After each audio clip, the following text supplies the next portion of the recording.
berinfak, bersedekah. Ikhwani dan akhwati rahimakumullah, renungi baik-baik apa yang saya sampaikan. Pangkal kaya dalam Islam, menjadi orang yang sangat kaya raya, melimpah apapun yang dia inginkan, adalah bersedekah, bukan menabung. Kita punya prinsip dasar, karena kita pakai sistem ekonomi kapitalis lah, sistem ekonomi apalah, orang non muslim, bukan dari Allah lah.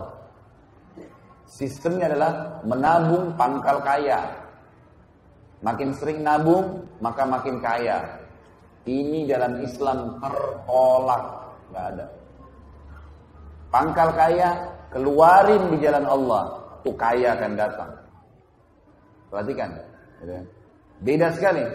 Orang yang nabung sibuk dengan tabungan, bukan tidak boleh ya, boleh nabung, tapi bukan seperti umumnya orang. Kalau dia nabung sudah punya 1 juta mau 10 juta, 10 juta mau 100 juta, 1 juta mau 1 miliar. Dan orang kalau targetnya begitu, susah untuk bersedekah, itu susah. Karena dia harus punya target nabung. Sementara bukan nabung yang mendatangkan kekayaan, bukan, tetapi sedekahnya. Dalil pertama adalah hadis Bukhari, hadis Qudsi. Kata Allah Azza wa Jalla, Nabi SAW bersabda, Allah SWT berfirman, ya bna Adam, anfik alaih. Wahai anak Adam, sedekah dulu di jalanku, aku akan bersedekah padamu. Keluarin dulu di jalanku, baru aku kasih. Dan ini fakta lapangan banyak ya. Hadis Bukhari, riwayat yang lain kata Nabi SAW, dulu di kalangan Bani Israel ada 2 orang bersahabat. Waktu itu kebetulan keduanya dan masyarakat sekitar wilayah mereka sedang menunggu turunnya hujan dari langit. Peceklik, panas. Si A, dari 2 orang ini, anggaplah si A dan si B, kita kasih inisial. Karena Nabi SAW mengatakan 2 orang saja, supaya mudah dipahamin, si A dan si B. Si A ini melihat ada awan, gumpalan awan hitam lewat di atas kebunnya. Lalu dia mendengar suara dari situ, kata Nabi SAW yang mengatakan, turunkanlah hujan di kebunnya fulan. Namanya temannya dia itu di sebelah, si B. Maka dia pun mengikuti awan tersebut, ternyata betul melewatin kebun dia di atas kepalanya, kemudian berhenti di kebun temannya dan turun lebat. Kebun-kebun lain gak ada yang kena air. Cuma dia saja temannya. Penasaran, dia tanya, apa yang kamu lakukan dengan kebunmu? Sampai Allah Azza wa Jalla memberikan kamu air hujan, kami gak dikasih. Apa kata dia? Rahasianya ikhwan, saya mengeluarkan dari keuntungan kebun ini, langsung begitu untung, sepertiganya saya keluarkan di jalan Allah. Sepertiganya saya kembalikan ke modal usaha. Sepertiganya lagi saya pakai untuk kebutuhan keluarga saya. Allah turunkan hujan di saat lagi tidak ada air. Ada ipar saya di Ternate, kakak saya kebetulan perempuan yang nomor 2, semoga Allah menjaga mereka semua, menikah dengan satu dokter THT dari Ternate di kota Makassar. Kakaknya beliau, ini di kota Ternate, saya pernah ceramah sampai ke sana, alhamdulillah. Kemudian ngobrol-ngobrol, pulang ceramah sekitar jam 11, jam 12 malam. Saya ngobrol-ngobrol sama kakak ipar saya ini. Sementara kami asyik ngobrol, dia lagi tanya beberapa hukum. Tiba-tiba kebetulan rumah mereka masih menggunakan seng, gitu kan. Ada suara ribut, pang gitu. Saya kaget. Karena memang suaranya kayak batu yang besar dilempar gitu. Saya nggak tahu. Kemudian dia tertawa, dia senyum gitu. Dia bilang itu suara mangga yang jatuh. Oh iya, di belakang rumahnya ada pohon mangga betul jatuh. Memang suaranya besar sekali, kayak suara batu yang besar gitu. Dia bilang ini mangga. Orang sana bilang mangga madu. Kalau saya tidak tahu di sini, kalau di Jakarta bilang mangga mana lagi. Biasanya kalau dipotong itu ada percik-percik madunya gitu kan, kayak madu manis. Ini mangga madu nih, orang Ternate bilang. Mau coba? Ini masak di pohon. Oh, boleh. Diambillah sama dia, dipotong. Saya makan berdua gitu, sambil ngobrol-ngobrol. Terus ada satu kalimat yang diucapkan sama dia, saya jadikan sebagai bahan ceramah, subhanallah. Dia bilang, ini pohon mangga saya tidak pernah berhenti berbuah sepanjang tahun. Setahu saya, gitu kan, setahu sebatas ilmu saya, nggak ada mangga berbuah sepanjang tahun itu. Pasti ada musimnya, gitu kan. Bisa 6 bulan sekali, bisa setahun sekali, gitu kan. Maka dia bilang ini sepanjang tahun. Saya bilang sama dia, kenapa kok bisa? Dikasih bibit tertentu, kan? Atau mungkin di sini lembab, hujan terus. Dia bilang enggak, pohon mangga saya ini enggak pernah saya larang orang ambil. Pohon mangganya enggak pernah dia larang. Kemudian ikhwani, saya sudahlah selesai pembicaraan dengan dia, istirahat. Besok pagi habis sholat subuh, kemudian sudah mulai agak terbit matahari, saya ke belakang rumahnya pamit. Saya mau lihat pohon mangganya. Pohon mangga itu mungkin tingginya cuma 3 meter. Saya lihat dengan mata kepala sendiri. Dan rumahnya tidak besar, kecil. Subhanallah, pohon mangga itu saya belum pernah lihat seumur hidup saya pohon mangga seperti itu. Pohon yang cuma 3 meter, daunnya lebat, buahnya itu saking banyaknya, dan beratnya itu sampai tergantung mau kena ke lantai, ke papin bloknya dia. Dan pohon ini ternyata setengahnya pohon itu di dalam rumahnya dia, setengah lagi di luar pagarnya. Gitu. Dia pas keluar, dia bilang sama saya, ini yang di dalam rumah, ini yang saya pakai dengan keluarga saya. Yang di luar tuh tepat seperti setengah, kayak terbagi 2 pohon itu. Setengahnya lagi siapapun lewat mau ambil silahkan. Sampai kadang-kadang pedagang lewat ngambil, dijualin sama dia, dibiarin. Terus saya bilang, oh ini rahasianya. Di Jakarta saya bilang, dan di sini juga saya bilang sama antum sekalian. Bedakan dengan kondisi kita coba. Pohon mangga kita kalau ada buahnya, diapain buahnya? Dibungkus, diikat. Kalau perlu tulis, jangan dicabut. Gimana nggak cuma 2-3 buah yang keluar gitu. Susah, pelitnya luar biasa gitu. Nggak bisa, keluarin, Allah kasih keajaiban tuh. Antum mau lihat efeknya, seketika coba nanti kalau lagi mampir di satu rumah makan, gitu kan? Antum makan, misalnya rumah makan apa yang enak, antum makan misalnya 30.000 atau 50.000 rupiah. Selesai makan, antum merasa nikmat, alhamdulillah, syukuri Allah. Kemudian coba beli makanan yang seperti antum makan, pasti sama. Lauknya sama, nasinya sama-sama, persebungkus, satu lengkap, keluar cari siapapun kasih. Niat sedekahin sebagai tanda syukur karena Allah sudah kasih saya ini, saya balas dengan itu. Lihat bagaimana responnya Allah nanti datang rezekinya. Dan ini melebar ya, ini bukan kemana-mana. Bisa saja dengan satu bungkus nasi, Allah nggak balas kita dengan satu bungkus nasi, tapi mungkin Allah kasih kesehatan 3 bulan, 1 tahun. Mungkin nanti ada yang traktir kita makan berulang-ulang. Mungkin macam-macam. Ada kisah yang menarik. Kisah ulama tabi'in yang bernama Abdullah ibn Mubarak. Abdullah ibn Mubarak rahimahullah terkenal. Ulama tabi'in yang masyhur dengan kesolehannya. Dan dia bersahabat dekat dengan ulama tabi'in yang lain bernama Fudail ibn Iyad. Rahimahullah semuanya. Ini 2 orang ini terkenal sekali. Jadi hampir subhanallah, apalagi kalau berbicara tentang masalah tazkiyatun nafs, ya, kesucian hati, jiwa. Ini 2 orang ini selalu muncul namanya nih. Abdullah bin Mubarak dan Fudail bin Iyad. Ini 2 orang saling bersahabat. Tentu ada kisah-kisah masa lalu mereka, tapi saya bahas langsung ke the point. Ada satu perilaku yang menarik nih.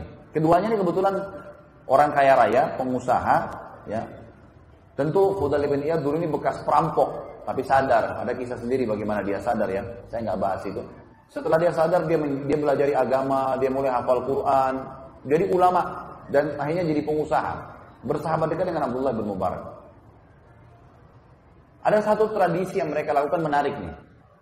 Jadi Abdullah bin Mubarak sama Fudail bin Iyad ini suka janjian. Sholat subuh kita sholat di Masjid Ayah, misal contoh. Ya. Kemudian duhur, asar, maghrib kita pisah tempat. Misalnya nanti Abdullah bin Mubarak bilang sama Fudail bin Iyad, nanti kamu duhur, asar, maghrib, kamu sholatnya di Masjid B, C, D. Nanti saya sholat di Masjid E, F, G. Di Isya, nanti kita ketemu di Masjid H. Jadi subuh mereka satu masjid, Isya mereka satu masjid. Jadi 3 waktu sholat mereka pisah. Jadi kalau temannya sholat di masjid ini, dia sholat tempat lain. Untuk apa? Di 3 waktu sholat itu, duhur, asar, dan maghrib, tidak meluangkan waktu terlalu banyak. Habis sholat 5 waktu, khusus saja, mereka tuh selalu janjian untuk mencari siapa orang yang masih tinggal di masjid dan ibadah apa yang sedang dikerjakan. Misal, ada orang di pinggir masjid sana lagi baca Quran, didatangin sama dia. Kenapa Anda baca Quran? Apa motivasinya? Oh ini. Jadi dia dapat ilmu lagi. Ada orang di sana di ujung sujudnya lama. Ditanya sama dia, kenapa Anda sujud lama? Apa motivasinya? Ada yang apa saja ibadah yang dia lihat di masjid itu saja. Kalau nggak ada ya sudah. Tapi kalau ada, duhur, asar, maghrib. Nanti Isya mereka saling sharing. Nih tadi saya ketemu ini nih, tadi saya lihat begini. Jadi tiap hari selalu dapat kisah-kisah baru gitu dari orang-orang yang melakukan ibadah untuk meningkatkan kualitas ibadah mereka. Dan ini satu perilaku yang luar biasa ya. Saya sarankan ikhwani diri saya dan juga diri antum sekalian, Tentu kalau saya bilang ikhwani, kalau kita globalkan masuk semua akhwat ya. Jadi ini akhwatnya jangan tersinggung di atas. Jadi ini semuanya ya, kita harus memahami satu poin dalam ibadah, jangan stuck di satu level, tapi kualitas ibadah tingkatkan. Firman Allah Subhanahu wa taala, saya kembali ke kitab bulan Mubarak. Firman Allah Subhanahu wa taala, "A'udzubillahi minasyaitonir rajim. Innallaha la yughayyiru ma biqaumin hatta yughayyiru ma bi anfusihim." Allah tidak akan mengubah keadaan satu kaum sampai mereka mengubah diri mereka sendiri. Apa kata ulama tafsir? Ini dari buruk menjadi baik. Ini sudah umum orang tahu. Misal, dia dari berbuat dosa kepada sadaran taubat. Ini sudah umum orang tahu. Tapi banyak orang tidak tahu, masuk dalam ayat ini, sudah baik menjadi lebih baik. Ini masuk di dalamnya. Kalau antum setelah ikut pengajian sunnah, udah paham sunnah Nabi SAW, kemudian merasa puas dengan ibadah yang sudah dikerjakan, tidak berusaha meningkatkan kualitasnya, maka antum akan stuck di situ nanti. Ikhwannya kita dianjurkan untuk meningkatkan kualitas. Selalu berusaha, jangan pernah berhenti menuntut ilmu, jangan pernah berhenti untuk minta dinasehatin, jangan pernah berhenti untuk selalu meningkatkan apapun yang kita kerjakan. Kalau kita biasa sedekah Rp1.000, sekarang kita sedekah Rp2.000. Kalau kita biasa Rp2.000, kita tingkatkan Rp5.000. Kalau sekarang kita terima zakat, tahun depan bagaimana saya mengeluarkan zakat. Selalu beda orang yang punya target dan dia sudah mulai melangkah, Allah akan mudahin tuh. Yang penting dia ubah dulu, dia mulai dulu. Seperti bola salju. Saya kayaknya sadar ini Ustaz umur 35 tahun, 40 tahun. Susah saya hafal Quran. Nggak bisa, jangan bilang begitu. Tidak ada kata terlambat. Mulai dulu, coba dulu. Kita belum coba sudah berhenti, sudah putus asa. Enggak, itu syaitan. Harus begitu. Begini rasionalnya, kalau ada dua orang pegawai, si A dan si B, dua-duanya diterima kerja di satu perusahaan. Dengan gaji tertentu, dengan jam kerja yang sama, juga dengan pekerjaan yang sama misalnya. Bedakan antara orang punya target dengan tidak. Orang yang tidak punya target, ikhwan. Orang yang tidak punya target. Misal si A, dia nggak punya target. Jadi pegawai gaji 2 juta, udah dapat fasilitas sebagai pegawai baju seragam. Udah, dia bilang cukup deh saya begini. Itu nggak salah. Nggak salah dia. Tetapi beda dia dengan si B. Ini si A tadi ya. Ini si B lain.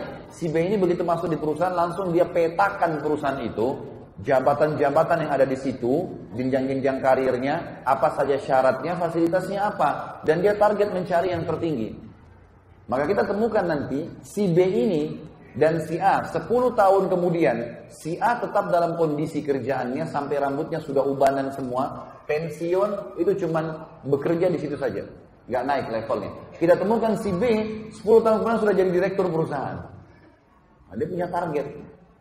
Kalau antum lagi kuliah di kampus, nilai lulus 10 dan nilai tertinggi 10 dan nilai lulus 6, kalau target kita 10, maka pastikan kita bisa insya Allah dengan izin Allah sampai 10, karena kita akan mulai mencari jalan bagaimana sampai ke 10 kan. Kita akan sampai ke 10 atau minimal dekat dengannya 9 atau 8. Kalau kita targetnya 6, nilai pas lulus, maka yang terjadi kita bisa 6 atau di bawahnya, bisa nggak lulus.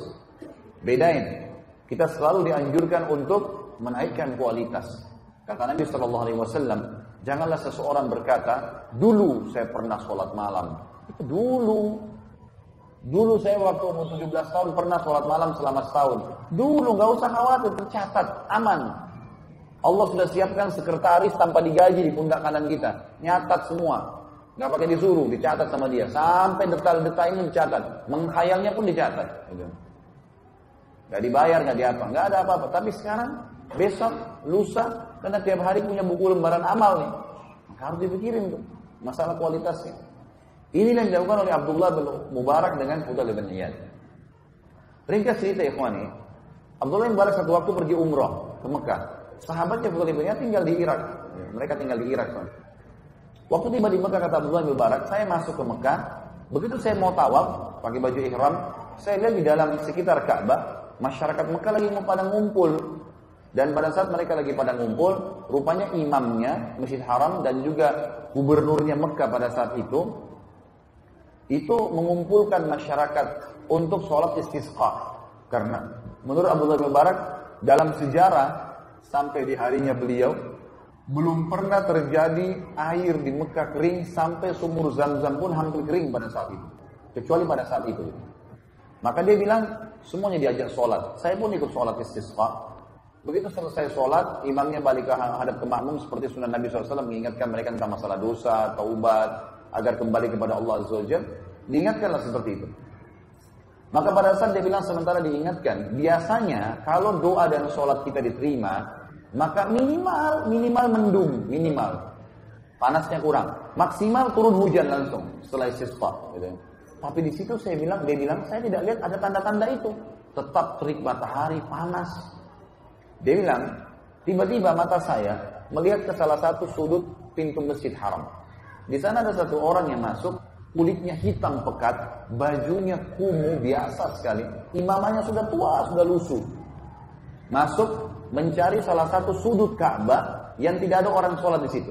Jadi misal kita ibaratkan, maaf, HP ini Ka'bah, maka misalnya ada sisi di sekitar sini, ya, yang orang sholat, dia cari sudut yang tidak ada orang, supaya tidak ketahuan gitu. Karena waktu itu jumlah masyarakat masih sedikit.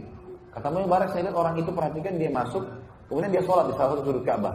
Lalu mulailah dia hadap kiblat, dia bertakbir. Kata Abdullah Mubarak, jangan tanyakan bagaimana indahnya sholatnya orang itu.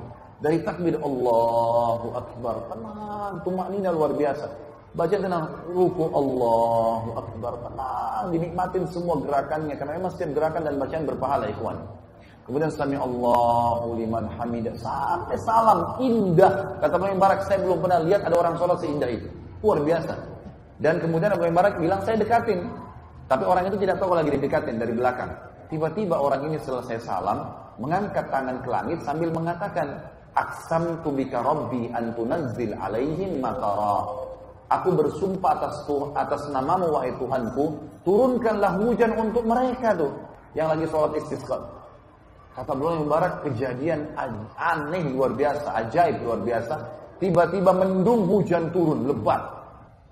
Orang-orang di sana bersorak gembira, bersyukur sama Allah. Mereka pikir hujan turun karena sholat mereka. Abdullah Mubarak bilang, tapi saya yakin bukan karena mereka, karena orang ini. Dan orang ini subhanallah, begitu saja turun hujan, dia tutup doanya, keluar dari masjid. Nggak ngomong, nggak apa. Nggak bilang, hei ini saya yang berdoa, nggak. Keluar. Abdullah Mubarak ini karena dia selalu cari orang yang lebih soleh dari dia, dikejar sama dia orang itu. Orang ini jalan keluar dari masjid, lorong demi lorong, saya santai. Dia datang ke masjid cuma untuk doain orang sebelum turun hujan tuh. Dia sampai dia masuk orang demi lorong, tiba di satu rumah di tengah-tengah pemukiman masyarakat Mekah. Di situ tuh ada rumah besar, di depan pintu rumah ada satu orang badannya besar, kulit hitam juga. Orang ini berikan salam masuk ke dalam. Abdullah Mubarak lihat dari jauh dikejar. Begitu tiba dia berikan salam kepada orang yang badannya besar depan rumah. Assalamualaikum warahmatullahi wabarakatuh. Dia jawab, Waalaikumsalam warahmatullahi wabarakatuh. Kata Abdullah Mubarak, boleh saya tanya? Dia bilang, ya silahkan. Ini rumah siapa? Kata yang di depan pintu, ini rumah saya. Rupanya ini pemilik rumahnya. Abdullah Mubarak tanya, yang tadi masuk itu siapa? Kata yang punya rumah ini, itu salah satu budak saya. Budak bisa diperjualbelikan ya kawan. Kalau mereka penasaran, budak, dia bilang iya. Kata Abdullah Mubarak, boleh nggak saya tanya lagi? Oh silahkan. Bagaimana ibadahnya orang itu? Kata tuannya, jangan anda tanyakan ibadahnya orang ini. Luar biasa. Dia kalau pagi sampai sore menjelang maghrib selalu memberikan hak saya sebagai tuannya. Tidak pernah mengeluh. Satu-satunya budak saya nggak pernah ngeluh orang ini. Nggak pernah ngeluh. Dan malam hari dia tidur beberapa saat, kemudian dia ibadah sholat malam sampai pagi, memberikan hak Tuhannya. Dan yang luar biasa kata tuannya, ini saksi bahasan kita berhubungan dengan poin yang kedua masalah infak. Jadi tuannya bilang, kalau saya memberikan gajinya 2 dirham. Kalau kita misalnya hitung dirham itu 5.000 rupiah, berarti 10.000 rupiah saja.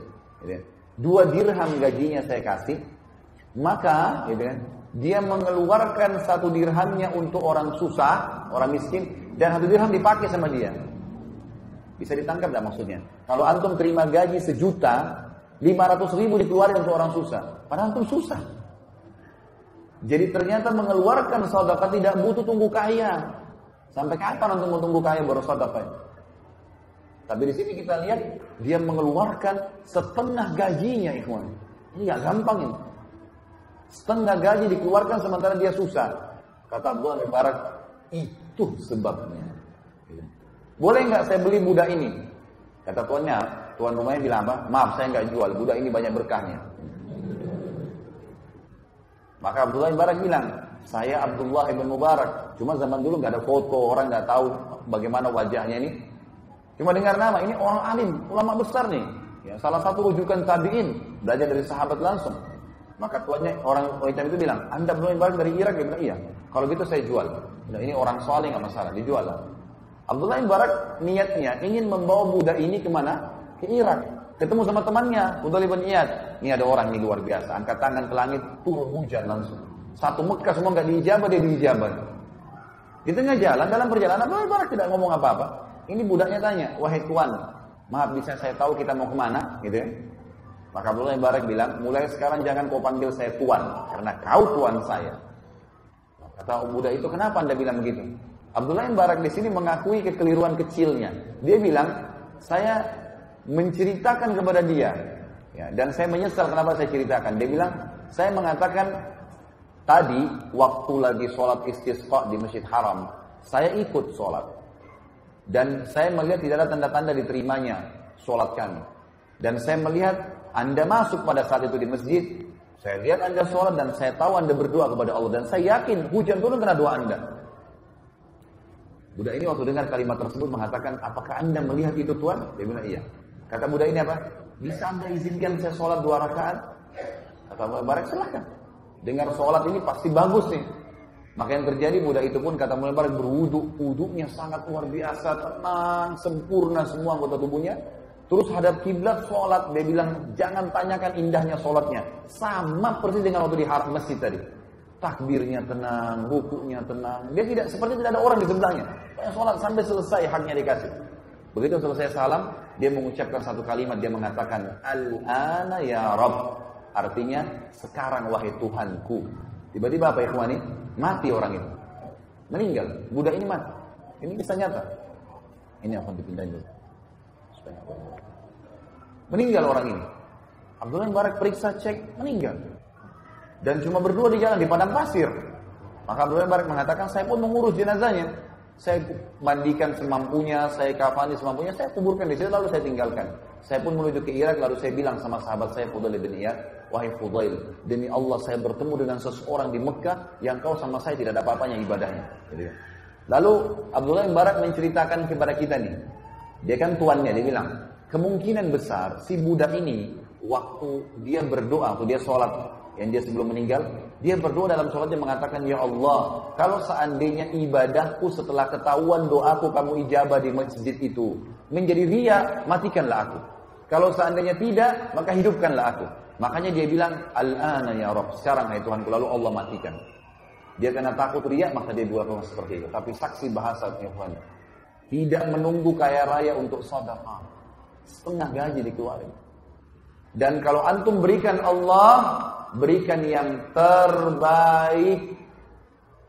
Coba, saya mau tes. Jujur tapi ya. Hah? Kalau celengan masjid lewat, antum punya 1000 baru, 1000 tua, yang mana dimasukin? Hah? Senyum-senyum aja nih, gak ada yang nyaut. Banyak orang tidak memahami poin ini. Yang dimasukin 1000 tua. Bahkan kadang-kadang tidak malu, subhanallah, dikorek kantongnya cari koin yang paling kecil. Celengannya juga seng, bunyi, tang gitu. Subhanallah. 1000 tua yang antum taruh ini, minta sama Allah Pak, kesehatan, kekuatan, keturunan, selamat dari neraka, masuk dalam surga, rewel. Dengan 1000 tua. Bagaimana bisa?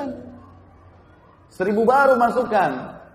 1000 tua pakai belanja di luar sana. Karena itu harta antum yang sebenarnya itu. Kata Nabi SAW dalam hadis Bukhari Muslim, hartamu yang sebenarnya yang kau infakkan di jalan Allah. Karena itu Allah akan pelihara itu. Dalam hadis Bukhari yang dikatakan Allah memelihara sedekah seseorang di antara kalian seperti menanam sebuah pohon di sebelah arsy-Nya, gitu kan? Sehingga menjadi tumbuh menjadi pohon yang besar dan memiliki ranting-ranting dan buah yang banyak. Jadi kita akan panen pahala yang besar. Yang hartamu yang bukan sebenarnya yang kau habiskan untuk makanan, minuman dan pakaianmu. Itu hadis sahih. Jadi banyak manusia yang tidak sadar. Kalau antum lihat orang fakir miskin ikhwani, dan mereka lewat, ya, beda pahalanya. Kalau kita sebelum diminta sudah memberi, dengan kalau diminta baru kita beri, beda. Beda pahalanya orang sebelum tidur niat sholat malam, dengan orang kebetulan bangun mau sholat malam. Sama-sama dapat pahala tapi beda. Punya nilai plus. Perlu difahamin poin ini. Ini penting sekali, ikhwan. Berikan yang terbaik untuk Allah Subhanahu wa taala. Kita lagi buka dompet. Ada orang fakir miskin lewat, ada 5.000, ada 50.000, ada 100.000. Yang mana syaitan bisikin supaya antum kasih? 5.000. Itu pun 5.000 dikatakan masih besar.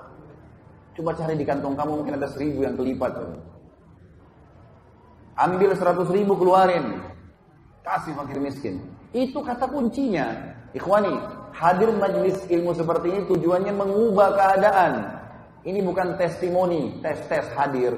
Atau seremoni ngeramaikan, bukan. Antum keluar di sana, berubah. Praktekin ilmu. Ini bukan cuma dongeng kita duduk di sini di masjid, cerita-cerita kosong, enggak. Semua kisah nyata yang saya sampaikan ikhwan ini masukkan dalam hati. Praktekin. Harus begitu. Baru bisa tuh, ilmu itu tidak bisa cuma sekedar dicatat, cuma sekedar oh iya, dengar bagus ya kisahnya, enggak. Antum buat apa dengan ilmu itu? Karena kisah-kisah ini ternukil kepada kita, ikhwani, Allah SWT jaga supaya kita contohi, supaya kita praktekin. Mulai sekarang sedekah yang terbaik, keluarkan. Jangan tunggu kaya raya. Kalau orang kaya cuma keluarin, subhanallah, kadang-kadang saya tegur jemaah saya di Jakarta. Di lampu merah Jakarta biasa ada orang minta tuh. Ada fakir miskin susah, bajunya sudah rusak, kesian kotor, ya Allah, sudah luar biasa. Itu mobilnya mewah. Begitu ketok-ketok kaca, dibuka sedikit kacanya. Dikeluarin jarinya, yang keluar koin 500 rupiah. La ilaha illallah. Mobil mewah, cerminnya lagi ditutup, sudah buka, gak mau lihat orang susah itu. Buka cermin antum tuh. Ambil uang 5.000, 10.000, kasih ke tangannya dia. Kalau sesama jenis, salaman sama dia, ya kawan. Jangan sampai masukkan dalam hati. Siapa dalam kesombongan, siapa dalam hatinya ada sifat sombong seperti biji sawi, tidak akan cium bau surga. Kata Nabi SAW dalam hadis Bukhari yang lain, innama turzaquna li fuqara'ikum. Kalian dikasih rezeki justru karena orang-orang susah kalian tuh. Mereka itu. Ibnu Abbas kalau nggak mendapatkan ada yang datang minta-minta ke rumahnya, beliau keluar radhiyallahu anhu cari orang lalu dikasih. Gak ada orang yang gemar bersedekah itu kemudian miskin, gak ada. Saya menceritakan ayah saya pribadi di kota Makassar. Semoga Allah menjaga beliau sekarang masih hidup, alhamdulillah. Dan beliau tidak hadir. Dan ini bukan masalah riya, tapi saya mengambil pelajaran. Ayah saya punya satu tradisi, ikhwani, yang saya terharu betul, luar biasa gitu. Di kota Makassar, dari sudah lama ini, sudah hitungan tahunan. Saya sudah tidak tahu berapa puluh tahun dijalankan oleh beliau. Umurnya sekarang sudah 80 tahunan gitu. Beliau selalu setiap pagi, habis sholat duha, jam 8:30, jam 9 keluar. Kadang-kadang beliau bawa mobil sendiri, atau memang ada yang temanin, ada sekretarisnya yang temanin gitu, dari yayasan di Makassar. Itu subhanallah beliau keliling satu kota Makassar tuh. Ada tempat-tempat tertentu yang didatangi oleh beliau itu orang-orang kusta. Banyak sekali jumlahnya. Di tempat-tempat mereka kumpul. Lalu ayah saya datang dan yang dikeluarkan selalu diminta dari bank uang-uang yang baru. Memang tidak besar, uang 2.000, uang 5.000, uang 10.000, uang 20.000, tapi uang baru. Kemudian ayah saya punya satu hal yang sering beliau lakukan, itu beliau selalu taruh minyak wangi di tangannya, pakai minyak wangi jadi wangi. Jadi uang ini kalau disentuh jadi wangi gitu. Dikasih ke orang-orang fakir miskin ini. Saya sampai syuting gitu. Setiap dikasih dalam bahasa-bahasa Makassar biasa disebutkan gitu kan. Dia berdoa, semoga nanti Pak Haji dipanjangin umurnya, semoga nanti banyak rezekinya, selalu. Kalau saya hitung ikhwani, kalau saya hitung pribadi ya, itu beliau keluarkan satu hari bisa tidak kurang dari 700 sampai 1 juta rupiah. Itu selalu dikurangin. Padahal keadaan ekonomi bukan seorang miliarder, bukan. Tapi subhanallah sampai sekarang, saudara-saudaranya beliau, paman-paman kandung saya sendiri, itu yang dulunya kaya raya sekarang malah jatuh semua. Ayah saya tidak punya kerjaan, beliau dulu di pesantren di Makassar gitu kan. Itu subhanallah malah terus, tidak pernah berhenti rezekinya. Sedekahnya terus berjalan tuh. Kenapa?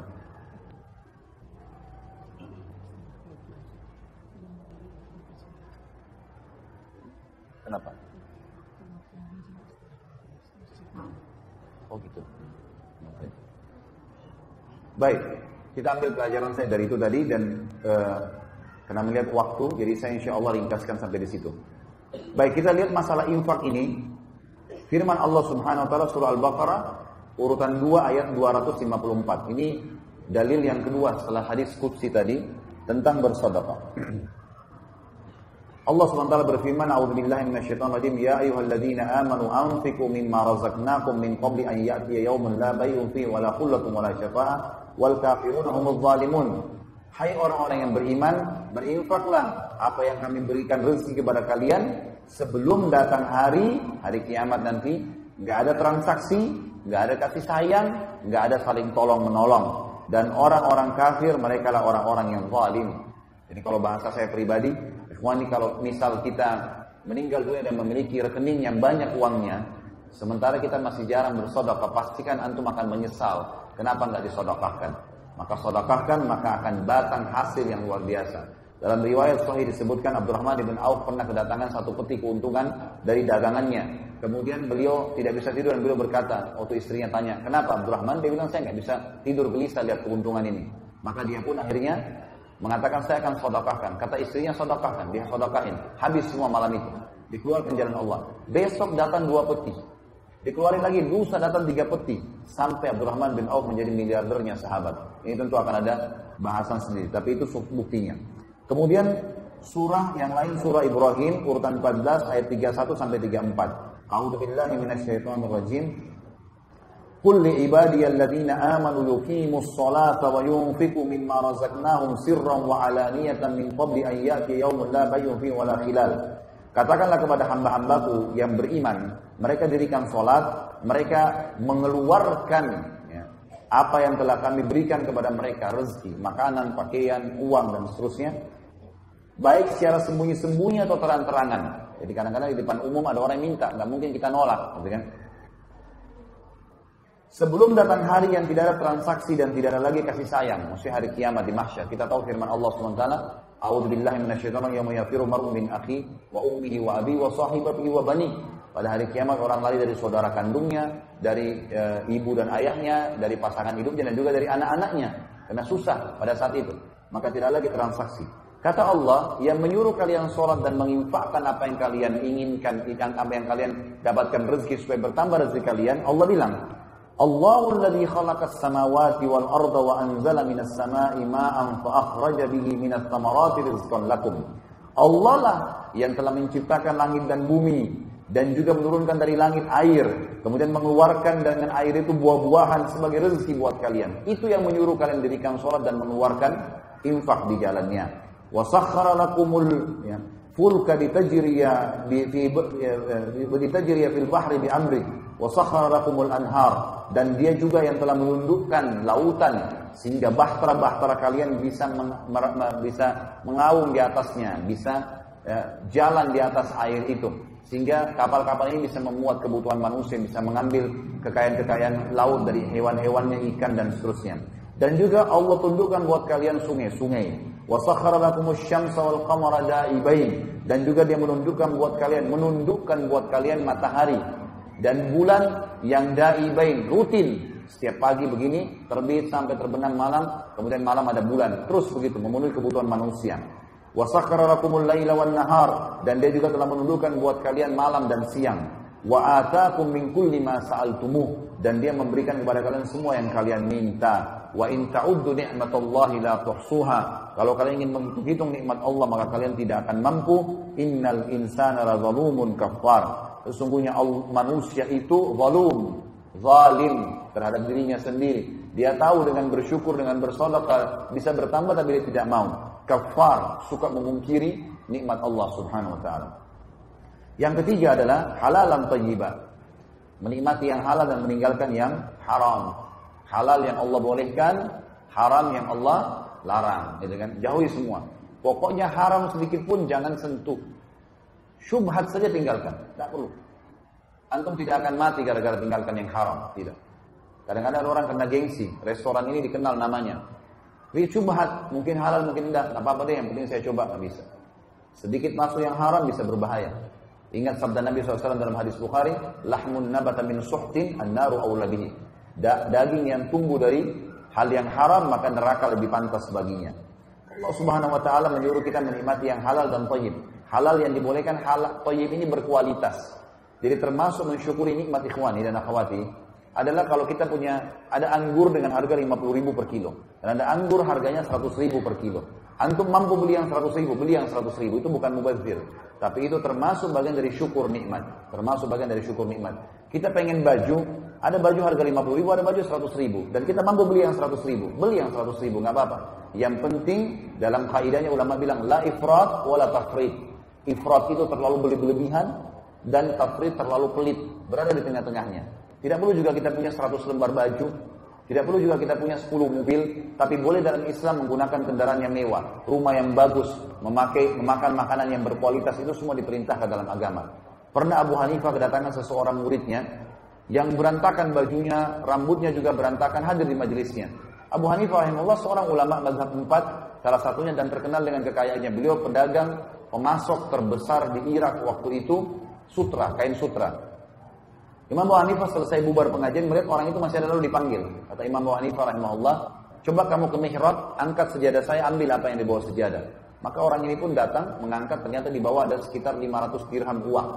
Lalu kata orangnya di bawah, ini imam. Imam ini kayak kita sekarang kiai atau guru gitu. Ini, kata Abu Hanifah, ambillah, perbaiki keadaanmu. Ambil. Imam Abu Hanifah mau sedekahkan gitu. Orang itu tiba-tiba mengatakan kalimat yang aneh gitu. Dia bilang, tapi saya orang kaya imam, saya nggak butuh. Kata Abu Hanifah, kalau begitu, melihat keadaannya dia berantakan, bajunya kotor, rambutnya berantakan. Maka Imam Hanifah mengatakan, mana kau dari sabda Nabi SAW? Inna Allah yuhibbu an yara athara ni'amihi ala abdi. Allah suka melihat bekas nikmatnya pada hambanya. Jadi di sini kita dibolehkan. Jangan pernah antum mengatakan dengan pakai baju kumuh, baju kotor, makan roti kering bagian dari Islam. Sama sekali tidak. Nabi SAW menggunakan baju dari kain kutun Yaman. Nabi SAW memiliki kuda yang terbaik. Nabi SAW suka menjaga kebersihan dan wangi badannya, pakaiannya dan seterusnya. Gitu ya. Tapi Nabi SAW tidak berlebih-lebihan. Tidak berlebih-lebihan. Allah SWT mengatakan tentang masalah ini dalam surah Al-Ma'idah urutan 5 ayat 87 sampai 88. A'udzu billahi minasyaitonir rajim. Ya ayyuhalladzina amanu la tuharrimu thayyibati ma ahallallahu lakum wa la ta'tadu. Hai orang-orang yang beriman, jangan kalian haramkan kebaikan-kebaikan. Maksudnya gara-gara mau perhitungan akhirnya tidak mau beli makanan yang lebih enak. Enggak boleh, asal jangan beli berlebihan, jangan mubazir, gitu kan? Jangan kalian haramkan kebaikan-kebaikan yang telah Allah halalkan buat kalian dan jangan ta'tadu, jangan beli berlebihan. Innallaha la yuhibbul mu'tadin. Allah tidak suka dengan yang berlebihan. Wa kulu mimma razaqakumullahu halalan thayyiba. Makan, minum, nikmatin apa yang telah Allah siapkan sebagai rezeki yang halal, yang boleh dan thayyiba, yang berkualitas. Wattaqullaha alladzi antum bihi mu'minun. Bertakwalah kepada Allah yang kalian kepadanya beriman. Dalam surah An-Nahl urutan 16 ayat 114, Allah SWT juga berfirman, A'udzubillahi minasyaitonir rajim. Fakulu mimma razaqakumullahu halalan thayyiban washkuru ni'matallahi in kuntum iyyahu ta'budun. Makanlah dan minumlah apa yang telah Allah jadikan sebagai rezeki kalian yang halal, yang dibolehkan saja dan thayyiba serta yang berkualitas, dan bersyukurlah, syukuri nikmat-nikmat Allah itu kalau kalian kepadanya menyembah.